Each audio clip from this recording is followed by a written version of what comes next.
অন্যদিকে জাল ওষুধ ঠেকাতে নজরদারি রাজ্যের। অন্য রাজ্য থেকে ওষুধ কেনায় কড়া রাজ্য, ভিন রাজ্য থেকে ওষুধ কেনায় বিধি নিষেধ। তথ্য দিতে হবে রাজ্য ড্রাগ কন্ট্রোলকে। নির্দেশিকা জারি করা হয়েছে, নির্দেশিকা জারি করেছে রাজ্য ড্রাগ কন্ট্রোল। আরো একবার আপনাদেরকে জানাবো, জাল ওষুধ ঠেকাতে এবার রাজ্যের তরফ থেকে কড়া ব্যবস্থা নেওয়া হচ্ছে। ভিন রাজ্য থেকে ওষুধ কেনায় বিধি নিষেধ। তথ্য দিতে হবে রাজ্য ড্রাগ কন্ট্রোলকে। প্রতিনিধি অভিজিৎ এই মুহূর্তে আমাদের সঙ্গে রয়েছেন। অভিজিৎ, রাজ্য ড্রাগ কন্ট্রোলের নির্দেশিকায় কি উল্লেখ করা রয়েছে?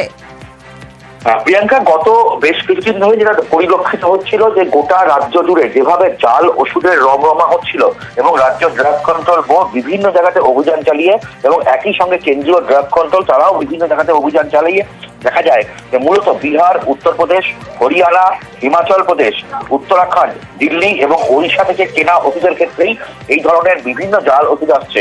আর সব থেকে বেশি হচ্ছে বিহার, ইউপি, উত্তরাখণ্ড, হিমাচল প্রদেশের এবং হরিয়ানার এই 5টি রাজ্য থেকে বেশিরভাগ জাল ওষুধ ঢুকছে এবং সেই কারণেই রাজ্যের ড্রাগ কন্ট্রোল কঠোর নজরদারি করার সিদ্ধান্ত নিয়েছে এবং ভিন রাজ্যের বিভিন্ন এই সমস্ত রাজ্যগুলো হচ্ছে পাইকারি ব্যবসায়ীদের থেকে যে ওষুধ কেনাকাটার যাবতীয় তথ্য এখন থেকে রাজ্যের ড্রাগ কন্ট্রোলকে জানাতে হবে।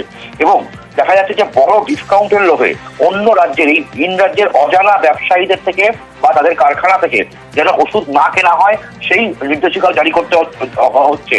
যেসব ওষুধে কিউআর কোড থাকে না সেই সব ওষুধের ক্ষেত্রে বেশি করে সতর্ক থাকার আবেদন আমাদের রাজ্যের ওষুধ ব্যবসায়ীদের। কারণ দেশ জুড়ে মাত্র 300টির মতন ওষুধে কিউআর কোড থাকে যেগুলো বড় বড় কোম্পানি তৈরি করা। তার বাইরেও অসংখ্য জাল ওষুধ হচ্ছে বলে অভিযোগ বা সন্দেহ ড্রাগ কন্ট্রোলের।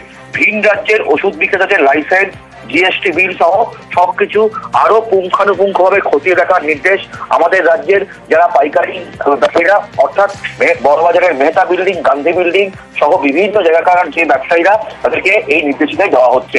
প্রিয়াঙ্কা।